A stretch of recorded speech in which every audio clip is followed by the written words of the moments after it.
Deuxième partie de ce débat d'entre-deux tours sur la deuxième circonscription de l'Hérault et Yannick Povillon. Alors, un député, ça sert à quoi? Et si vous êtes élu, Anne Brissot, quelle sera votre première décision et à quelle commission vous comptez participer à l'Assemblée nationale? Eh bien, si je suis élue, j'aimerais beaucoup participer à la commission des finances, qui est pour moi une commission essentielle, mais comme d'autres aussi, la commission des lois, la commission de la santé, de la sécurité sociale. Et pour y faire quoi? Donc, pour essayer de peser dans les choix qui seront déterminés sur les orientations budgétaires de la France. Voilà. Mon idée, c'est d'arriver à tenter d'imposer des orientations et des positions fermes sur les lois budgétaires. Anne-Yvonne Le Dain, même question. Quelle priorité Moi, je pense que j'irai à la commission des lois, parce que la loi guide l'action. Et elle fonde la politique du gouvernement. Et donc la répartition budgétaire entre les ministères et donc les grands choix. Et en matière de loi, il y a un gros travail à faire parce qu'elles se sont empilées à un tel rythme pendant 5 ans on peut tout plaider aujourd'hui en justice. Parce que d'ailleurs, j'admire la profession d'avocat et la profession de juge. Parce que c'est un capharnaüm de s'y retrouver. Et ça aboutit à quoi? À celui qui a les moyens de se payer le meilleur avocat ou les meilleurs avocats gagnent toujours. Donc, faut revenir à des fondamentaux. Donc, moi, j'irai à la commission des lois. Je suis une scientifique. Le droit, à un moment donné, est une mécanique de raisonnement puissante. Je pense avoir, en tant que scientifique, une certaine aptitude à comprendre la logique des droits et du droit. Et je crois que c'est le socle de notre démocratie sur tout le territoire national, y compris en Languedoc-Roussillon et ici à Montpellier. Sur les thématiques, on en avait exploré un certain nombre dans le débat d'avant le premier tour. Nous avions notamment parlé de logement. Est-ce que ça reste une problématique importante pour vous sur cette circonscription? On le répète toujours depuis le début, très urbaine. Anne Brissot. Ah oui, bien sûr, ça reste une question essentielle et pour moi, il est essentiel de poursuivre tout ce qui est tous les plans de rénovation urbaine lancés dans la dynamique de Jean-Louis Borloo. La rénovation urbaine mixée avec le Grenelle de l'environnement et faire en sorte que non seulement la rénovation urbaine serve au logement, mais aussi à la réhabilitation de beaucoup d'endroits et de quartiers, notamment de Montpellier, mais aussi du reste de la France, et en même temps de créer de l'emploi. Voilà. Ça peut se faire dans une même dynamique. Anne-Yvonne Le Dain, sur cette question, logement. Moi, je pense que M. Borloo avait aussi quitté le gouvernement parce qu'il était désespéré de voir à quel point le logement social était en train de s'effondrer et que les budgets que l'État y consacrait ont été divisés par 2 en 5 ans. À tel point que le gouvernement Sarkozy avait inventé une taxe sur le logement social où on prélevait, non seulement on baissait les budgets, mais on prélevait en plus 130 millions d'impôts. C'est une des taxes nouvelles qui avait été inventée. Donc, décision prise par François Hollande il y a une semaine ou deux, de remettre les 230 millions qui manquaient pour pouvoir réimpulser la machine. On est en France, en démocratie, en République, dans un pays de droit et de loi. Et pour pouvoir voir sortir les premiers bâtiments, les premiers immeubles de logement social d'ici 2 ans et demi, en respectant tout, eh bien, il faut de l'argent dès maintenant. Donc, il l'a fait. Ça fait partie des choses qu'il a fait en tant que président de la République et son Premier ministre excusez-moi. Lapsus. Donc, Jean-Marc Ayrault. Jean-Marc Ayrault. Non, mais moi, je trouve que M. Borloo a bien fait de quitter le gouvernement Sarkozy parce que vraiment, je pense qu'il devait honnêtement en être malade de ce qui se passait. C'est peut-être un point d'accord entre vous, cela. Donc, sur ce léger point, oui. On va demander à Anne Brissot. Sur le fond, moi, je constate qu'on a beau m'expliquer que le plan de rénovation urbaine... Vous savez bien que la politique est une analyse et une perception. Et derrière de l'action. Moi, ce que je vois, c'est que même Jean-Louis Borloo, le gouvernement précédent, il a plombé le logement social. Que vous le disiez, que vous vouliez l'entendre ou pas, moi c'est ce que je vois, c'est tout. Jean-Louis Borloo a fait en sorte que ce plan de rénovation existe. Sans argent. Non, pas du tout sans argent. D'ailleurs, à Montpellier, on voit très bien que les quartiers de la Mosson, du Petit Bar, du nord de l'Écusson, de Gambetta ont profité de ces plans de rénovation urbaine. Avec beaucoup d'argent des collectivités, il a même fallu que la région aille au pot pour financer ACM, Hérault Habitat. Au niveau national, Madame Le Dain. Vous ne pouvez pas dire le contraire. Mais je dis tout simplement qu'on a fait beaucoup moins que ce qu'on aurait pu faire parce que le budget du logement social avait été plombé par votre gouvernement. On était à 600 millions d'euros par an, plus des taxes. 200 000 logements ont été construits sous notre gouvernement. Qu'est-ce que vous racontez? Voilà, donc c'est comme ça. Voilà, donc le logement social, il manque. En fait, vous avez décidé que c'était comme ça, donc c'est comme ça. Alors que c'est pas du tout le cas. Mais c'est le cas. Mais non, enfin, c'est pas parce que vous avez quand même construit 10 fois plus de logements sociaux que ce que vous aviez construit. Alors arrêtez de dire n'importe quoi. Vous avez plombé le budget du logement social dans des proportions terrifiantes. Monsieur Borloo avait réussi à réenclencher une petite sérénade. Donc en fait, ce que vous dites, c'est une vérité. Personne ne peut aller vérifier. Vous avez raison. On a plombé le logement social alors qu'on en a construit plus que vous n'en aviez jamais construit. Ce sont les budgets que vous avez votés, madame, qui ont été votés. Non, mais c'est de la mauvaise. Vous deviez augmenter les pénalités pour les communes qui ne créaient pas de logements sociaux. Ça restait un petit peu un vœu pieux. Ça allait en rentrer en vigueur là justement et oui. donc oui, ça allait rentrer en vigueur. C'est-à-dire 2 ans avant l'arrivée des élections, monsieur Sarkozy avait remis un peu d'argent dans le logement social. C'est ça la vérité? Mais non, mais pas du tout. Enfin, est-ce que vous êtes favorable justement de Valenciennes a été faite déjà il y a longtemps. On rappelle que actuellement les communes qui ne respectent pas le nombre de créations de logements sociaux sur leur territoire sont amenées à payer des indemnités de mémoire, peut-être vous savez mieux que moi, je crois 150 € par logement social manquant. Oui, c'est très faible. Ce qui reste évidemment très faible. Vous seriez favorable à augmenter on est sur une deuxième circonscription très... Pour moi, le problème du logement, il n'est pas uniquement sur le logement social. Il est en fait complémentaire avec l'emploi et on ne peut pas proposer sans cesse des logements supplémentaires à Montpellier sans proposer d'emploi parce qu'on est en train de faire une ville dortoir.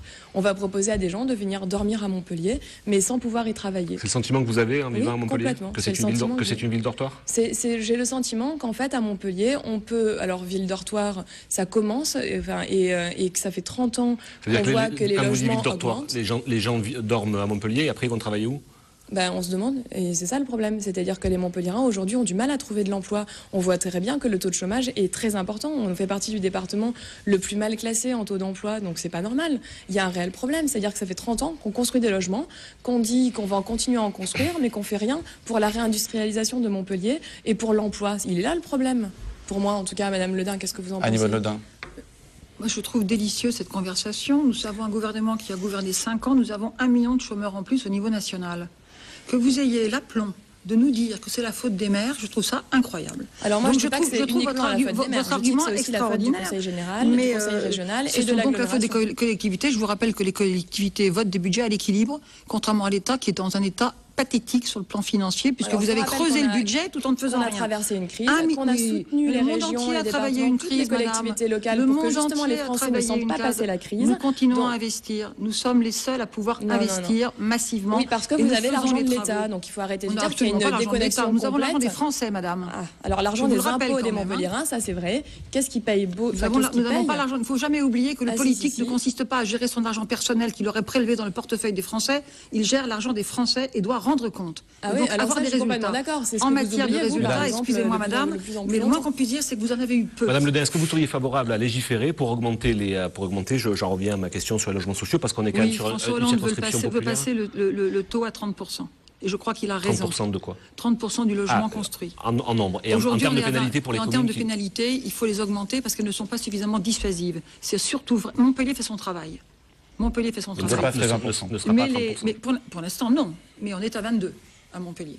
C'est-à-dire plus que 20. Mais je pense que c'est bien d'aller à 30. Mais il faut aussi que dans les villages et dans les communes autour de Montpellier, qu'elles fassent leur travail. Parce que la désespérance est là. Le chômage est là. La douleur est là. L'inquiétude est là. Donc il faut aussi que dans les villages autour, eh bien, ils aient leur part de logements sociaux, notamment pour les jeunes couples, notamment pour les jeunes foyers qui ont du mal à trouver du travail. Je voudrais quand même dire aujourd'hui que les gens, pour travailler, doivent se déplacer. Si on a fait à Montpellier, par exemple, parce que vous me parlez de Montpellier, le tramway, ça permet de baisser considérablement le coût de l'essence et donc du prix des assurances, etc. Et donc de se déplacer en tramway sur la ville et sur l'agglomération. C'est un avantage considérable et c'est une force pour cette ville. Mais nous ne pouvons pas faire dans une nation qui avait abandonné l'idée même de progrès. Moi, je trouve l'idée même de relance.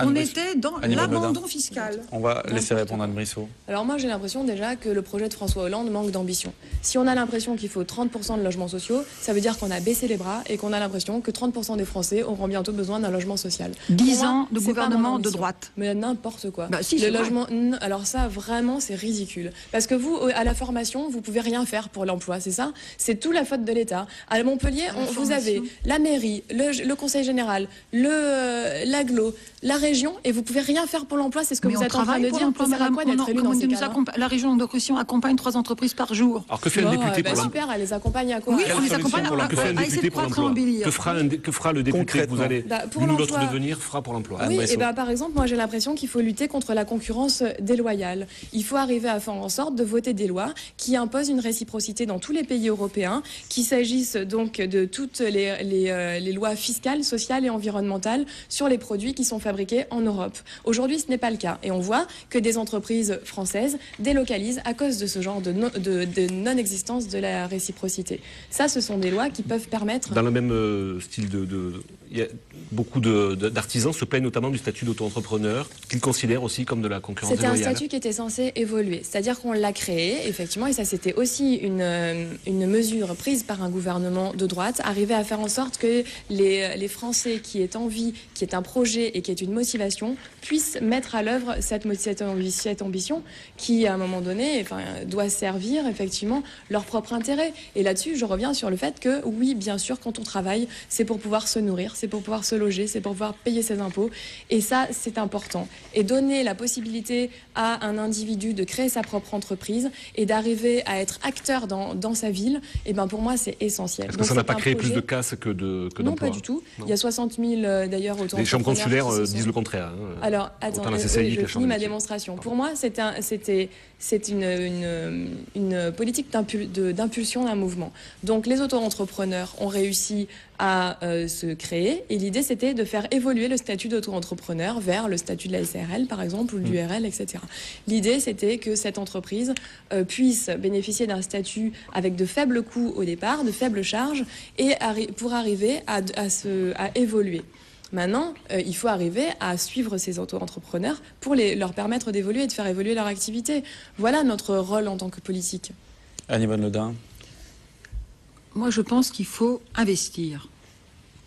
Investir. On ne fait rien. Aucun pays n'a réussi à croître et à servir sa population, à lui donner du travail, une éducation, une police, justice, etc., s'il n'a pas investi avec des entreprises qui se créent, qui naissent et qui avancent. Aujourd'hui, on est limité parce que le monde financier, le monde de la finance, et je ne dis pas les agences bancaires, le monde de la finance n'a pas les moyens d'investir. Et c'est très français, très français. On n'arrive pas à décoller 20, 30, 80, 100 emplois, et on n'arrive pas à décoller parce qu'on n'a pas la puissance de feu de l'investissement. Donc, la création de la banque publique d'investissement, en la rendant visible, dans un partenariat entre le niveau national et le niveau régional et local, de manière à ce que ceux qui se lancent, les créateurs, aient les moyens non seulement de créer leurs produits, mais de le mettre sur le marché, de le produire en nombre suffisant et d'avoir une politique commerciale puissante, locale, nationale, européenne ou internationale. Cette possibilité-là avait déjà été proposée par notre gouvernement. Mais bien sûr, Oseo a été conçu pour ça. Oseo a été fait. Oseo a un taux d'échec sur les dossiers de 53% parce que Oseo est dans la subvention et l'avance remboursable. Je suis désolée de vous le dire. Et la BDPME. Donc en fait, vous reprenez les mesures qu'on a mises en œuvre et vous les débaptisez, on change. Pour l'instant, on a la Caisse des dépôts et consignations qui gère à la fois l'argent du livret A et d'ailleurs dont on va doubler le plafond pour pouvoir relancer la dynamique du logement social. Voilà. Et deuxièmement, nous allons. Oui, il faut que les Français aient les Français aient de nouveau confiance dans leur économie et de nouveau confiance dans l'avenir et qu'ils puissent investir. Le livret A sert à la construction du logement, justement. De faire en sorte que l'argent, au lieu d'aller des Français, au lieu d'aller se mettre dans des systèmes non productifs à très petit rendement, puisse aller sur des choses qui vont servir à la nation. C'est une différence, c'est entrée entre nous, c'est investir. Vous dites, on va donner 3 francs 6 sous à des gens qui vont se débrouiller tout seuls, les auto-entrepreneurs, et quand ils auront un peu réussi, on en fera une URL, et quand ils auront un peu plus réussi, on en fera une SRL. Vous allez augmenter le plafond et vous allez taxer on est dans une encore logique de plus réinvestissement et donc de rendre la Caisse des dépôts et consignations visible et puissante. Moi, sur l'éducation, il faudrait passer sur l'éducation. Non, mais je voudrais le dire, j'ai été présidente de la Soridec quand je suis arrivée de la Société d'investissement régionale présidente de la FCPE, en 2004, et je suis arrivée, elle était à la limite du dépôt de bilan. Nous avons recapitalisé, nous avons réinvesti, nous avons négocié avec Bruxelles d'obtenir, eh bien ça marche très bien. Il nous reste 10 minutes de débat, on va passer sur la thématique de l'éducation. Un mot sur l'éducation, les écoles, le gouvernement entend embaucher massivement. Contrairement à ce qui a été dit pendant les débats précédemment auxquels j'ai assisté, etc., le budget de l'éducation nationale n'a cessé d'augmenter. Il faut arrêter de dire que ce n'est pas le cas. C'est vrai. Nicolas Sarkozy a toujours maintenu le niveau du budget de l'éducation nationale et l'a toujours augmenté. Donc tout ça, ce n'est pas une question d'argent. Pour moi, l'éducation nationale, c'est une question de personnes, c'est une question d'individus, c'est une question d'enfants, mais c'est aussi une question de parents. Et tout ça, ce sont des acteurs de notre société, des acteurs qui font en sorte, qui font de leur mieux. Aujourd'hui, si les enfants sont en échec scolaire, il faut lutter. Et dans mon programme, puisque vous dites que je dis toujours du négatif, mais il y a aussi du positif, je veux lutter contre le décrochage scolaire et professionnel, parce que pour moi, c'est aussi parfois lié. Le décrochage scolaire. Des fermetures de classes alors, l'idée, c'était quand même d'arriver à faire mieux que ce qui existait. Aujourd'hui, quand on a des mesures comme ça, fermeture de classe ou pas, il y avait toujours un nombre, il y a des références. Les références, c'était le nombre d'élèves par classe. Aucune classe n'a fermé lorsque ce nombre-là était respecté et n'était pas atteint. Donc, il faut... le seuil n'a cessé effectivement d'évoluer aussi. Oui, mais bon, il me semble que c'est 23 élèves par classe à l'école primaire ou un peu moins en maternelle, etc. Ah non, pas du tout, pas du tout. Moi, mon fils est en 3e, ils sont 33 dans sa classe. Mais je parlais de l'école primaire. Et l'école primaire, c'est pas du tout 23, c'était plutôt 25. Ils sont souvent à 28. Mais non, c'est pas du tout pareil. Vous savez, quand vous êtes enseignant, avoir 25 élèves ou 23, ça change tout. C'est au moment de l'inscription, Madame Ledin, que les décisions sont prises. Moi, je constate, Madame, en matière d'éducation, j'ai été présidente de la FCPE de l'Euro pendant 5 ans. En matière d'éducation, vous n'avez cessé d'enlever des enseignants. Non seulement vous arrivez en retard, mais en plus, vous ne me permettez pas de parler, vous me coupez la parole sans arrêt. On peut discuter. Anne Brisson n'avait pas terminé son propos, c'est exact. Bon. Donc en fait, sur l'éducation nationale, pour moi, on a besoin de mesures individualisées. On ne peut pas imaginer que tous les enfants sont les mêmes. Ils ne grandissent pas dans les écoles, ils ne grandissent pas dans les mêmes familles. Et ça, je veux qu'on arrête de toujours penser, comme le système socialiste le propose, on est tous égaux. C'est pas vrai. On ne n'est pas égaux. À un moment donné, on rencontre des enfants qui sont en difficulté. Et ben ces difficultés, il faut les détecter le plus tôt possible. Et suivre les enfants et leur permettre d'éviter le décrochage scolaire et de poursuivre le plus longtemps possible, en tout cas, et au moins jusqu'au bac, leurs études, ou au moins les réorienter si on voit que c'est pas possible. Le dispositif RASED, alors, il faut le conforter, parce que ça n'a pas été vraiment le cas, quand même, dans les 5 ans qui sont... Alors, ça a été le cas, mais on n'a peut-être pas assez communiqué dessus, mais quand on a créé l'internat d'excellence, c'était dans cette optique-là. Faire en sorte que des enfants qui sont dans des milieux très défavorisés, mais qui ont envie de poursuivre et envie de travailler, puissent être dans des conditions les meilleures possibles pour travailler dans un espace serein et avec un encadrement professionnel autour de lui soutenu.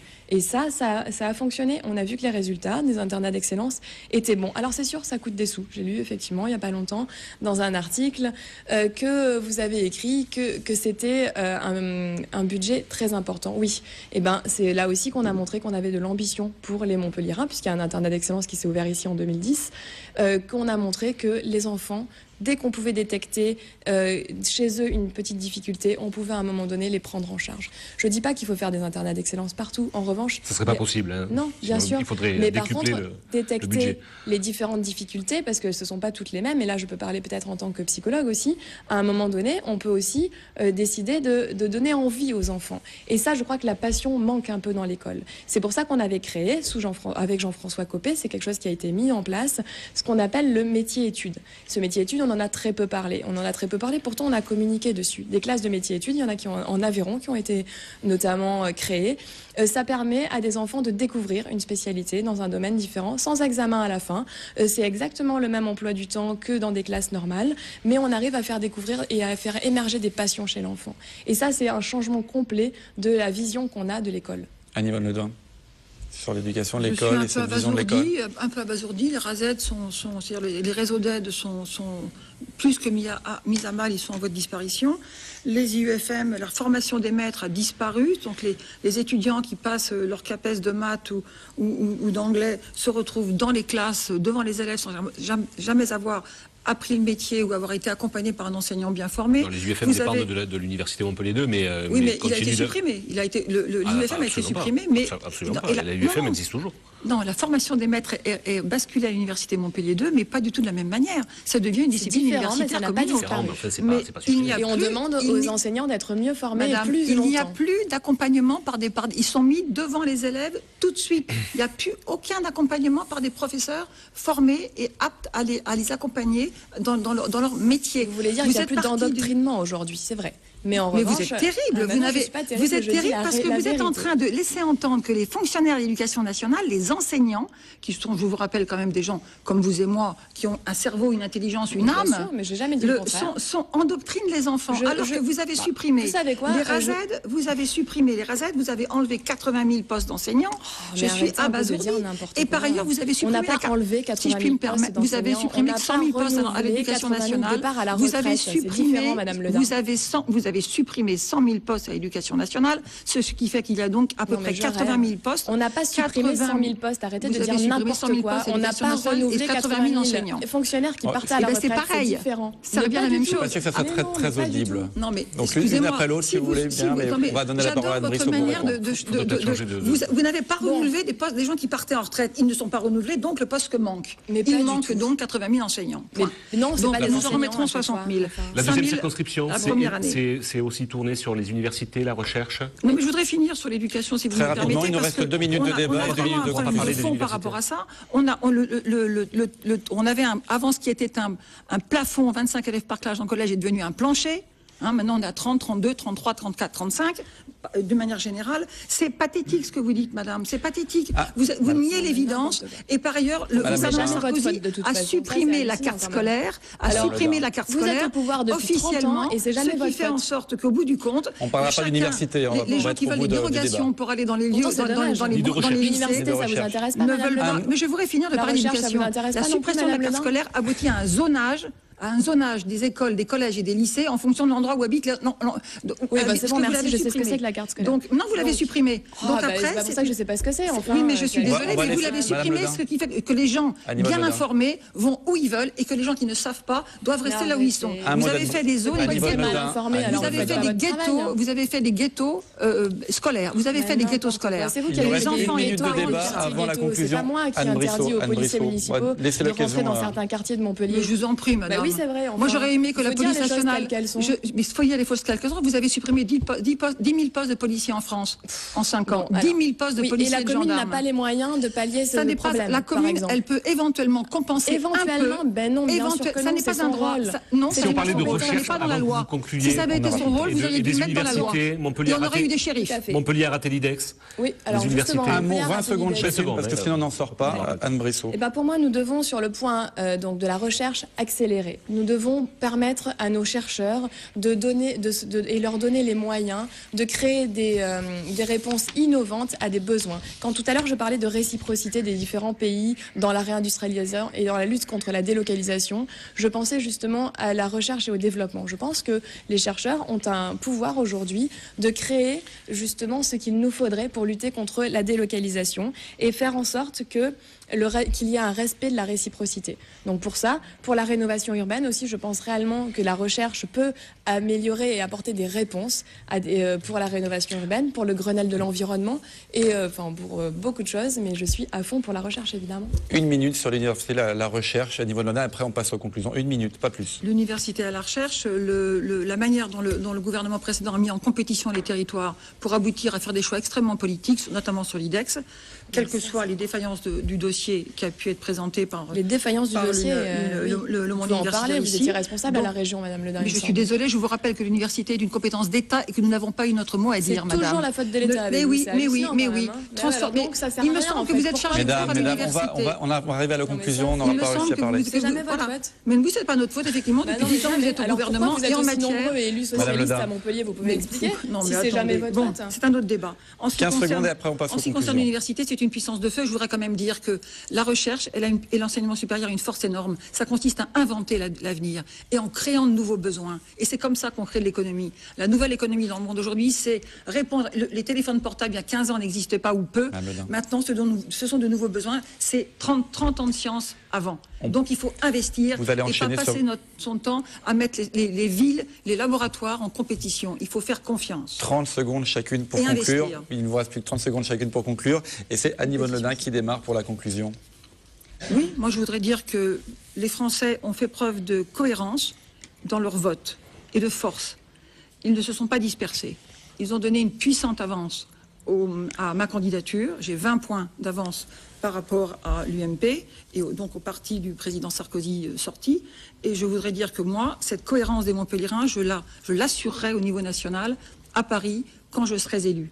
À la fois dans une république apaisée, dans laquelle il s'agit de défendre la France, le pays, de construire une politique nationale et par ailleurs faire en sorte que Montpellier en ait toute sa part. Anne Brissot. Je voudrais dire aux Montpelliérains que dimanche, rien n'est joué. Malgré ce qu'on a essayé de faire croire pendant des semaines, des mois, voire un an de campagne, vous avez décidé de me permettre d'accéder au deuxième tour. Et aujourd'hui, je voudrais remercier les électeurs qui m'ont fait confiance donc dès le premier tour. Vous avez pu constater qu'il existait une dynamique qui est créée par le rassemblement de la droite et du centre. À Montpellier, je voudrais dire que cette dynamique ne fait que commencer. Si vous voulez donc permettre à cette voix de continuer d'exister à l'Assemblée nationale pour que, sans concession, je puisse regarder une vigilance face aux promesses, aux promesses de François Hollande qui vont faire que ruiner la France, alors à ce moment-là, votez Anne Brissot. Merci à toutes les deux. Merci à Midi Libre et à Yannick Povillon de m'avoir accompagné. Prochain débat demain, 18h30. Très bonne soirée à tous sur TV Sud.